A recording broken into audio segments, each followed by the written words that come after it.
to you, do you compromise? Let's go. So family, good morning to everybody.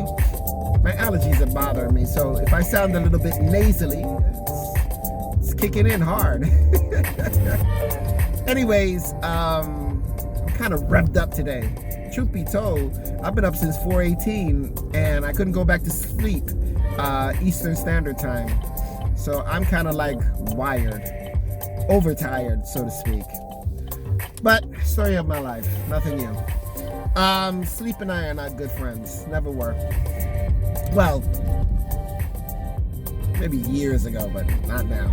Anyway, guys, do you compromise? Do you compromise with everything in your life? Are you always genuflecting? Are you always like, yes, of course, yes. Today, this bitch driver, excuse my French family, I am not nice in the mornings when I drive. I am so not nice. So please forgive my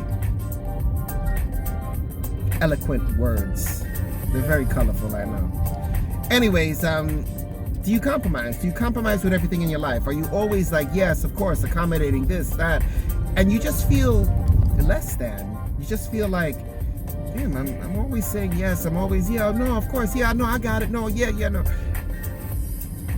And then you're left with what? You did a good deed. You were accommodating. You were kind. You were generous. You were courteous. You were considerate. You were conscious of somebody else's need. But what about yours, family? Okay, I'm gonna do a gangster move because I'm just in that type of mood. What about your needs? What about those moments when you don't want to compromise? When you don't want to say yes? When yes is not a thing for you? When yes is not the business? Then what? You know, the greatest gift God ever gave us is to say no. No. I was watching a show. It's called Preacher a couple months back. Really good show. Big guy. It's off of the Tom Cruise Preacher 2-part movie that he did some years back.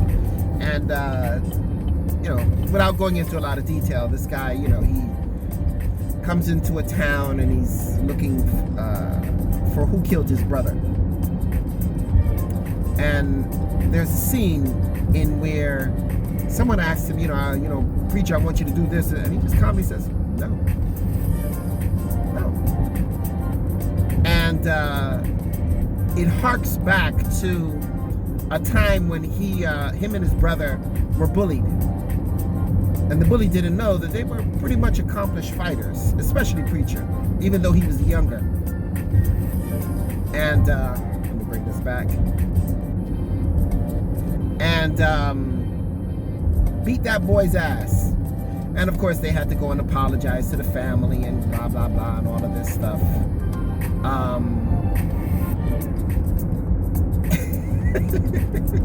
And, you know, initially he told his mother no, but they adored the mother more than the father. And I'm using up my time to tell you guys about a movie, but I'm gonna weave it together.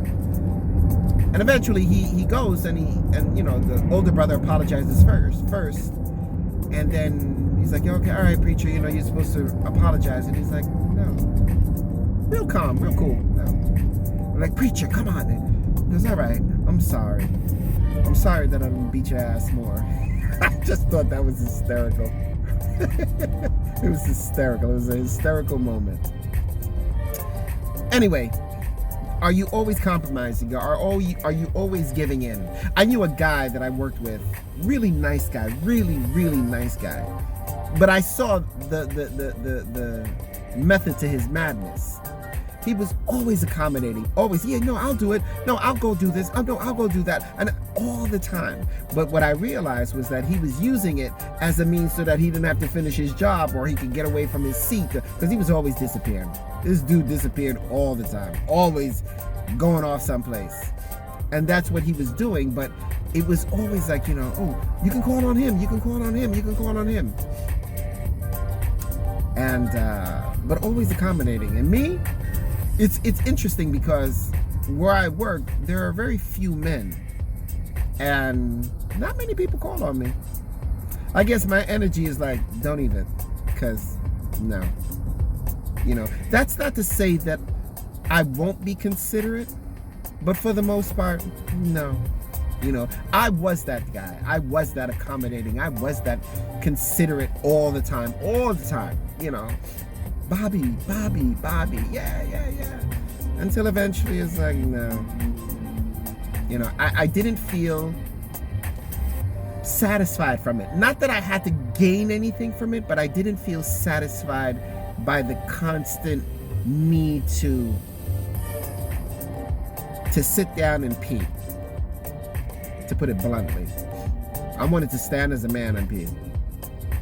And that was that. And, I watch people. And I watch those that are accommodating. And I watch those and I say to myself, are you being considered? Do they look upon you favorably from all your constant, sure, yeah, and kindness? Because many people do take the kindness for weakness of another, constantly. It's harming. It's harming to the ecosystem of relationships.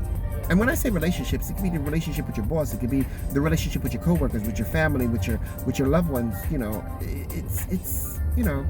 I remember one time I was on a train, and there was a little wet spot in the seat next to me. And when I hit a particular, excuse me, I have something in my eye, a particular stop, that's when all the I guess you would call them the Wall Street types all came in. And interestingly enough, some of them were very high acidity with their ways, very high acidity. If you were not on their caliber of existence, they wouldn't sit next to you. I'm not even talking about race. It could be anybody, They just wouldn't sit next to you. They just know. And this gentleman was going to sit in a wet spot. A pretty sizable puddle. And he was going to go, and I said, no, wait, no. And he looked, he didn't say thank you. Like, oh, thanks a lot, No. Just looked at me and just walked off. And I was like, huh. And recently, I did that. I was, a truck was trying to get through, but he kept beeping the truck in front of him, not knowing that the guy wasn't in the truck. And I looked at the guy, I was like, no, he's not there. He didn't even say, oh, thanks. Nothing. The generosity of acknowledging someone who's trying to be courteous to you. I was accommodating his angst. I was considerate. I was compromising my own morning rush to be kind to someone else. And I'm not saying that that's wrong, family. I'm not saying don't do that. But I question, how often should you do it? How often should you be accommodating at work? How often should they say, hey, can you fix that rack? Hey, can you move the, and how often? My boss asked me the other day to help move boxes, but she was considerate. And she's like, I know you had surgery some years ago, so if you don't want to. And I said, no, because she was doing it herself. And I helped. And she's like, oh, that one's heavy. And it was. But I'm the type of person, when I'm locked in, it's kind of like carrying a bunch of bag of groceries. And someone says, oh, I'll take it, but you're locked in. Your fingers are all entwined into the bag, and you're holding it, and you're doing what you got to do to, hold up, I'm going to do a gangster move. I'm going to go right on the damn sidewalk, because that's just what I feel like doing. And,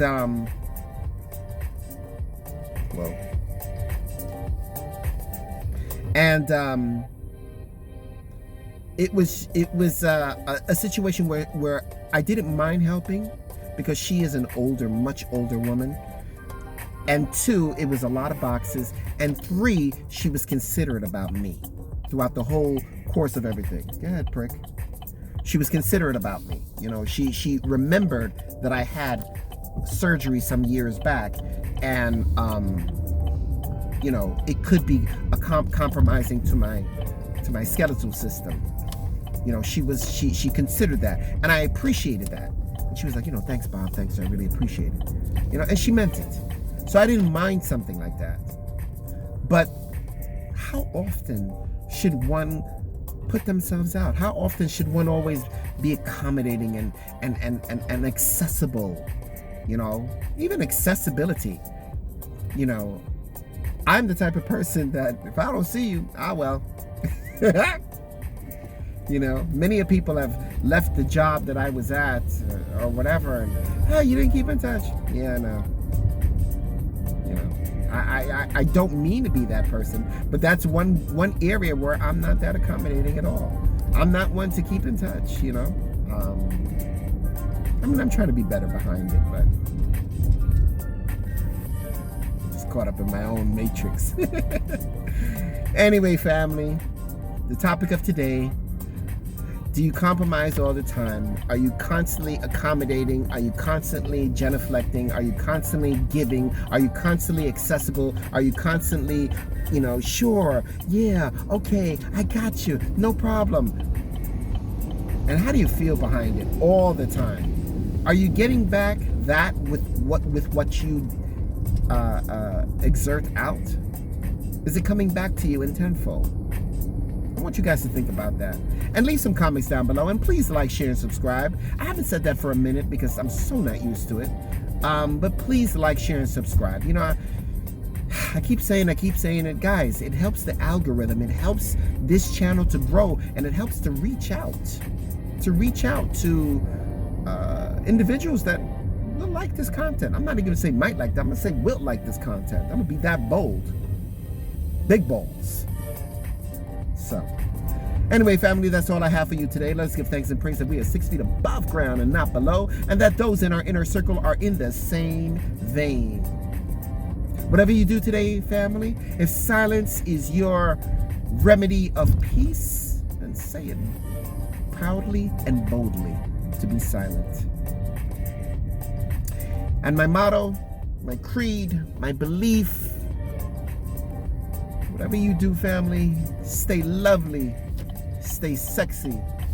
But most of all, family, the Bridging Fears family, my BFFs, Bridging Fears family, stay sexy, stay lovely, stay sexy, stay safe. And thank you for riding with me. I'll see you guys in the next clip. And be safe out there. All right.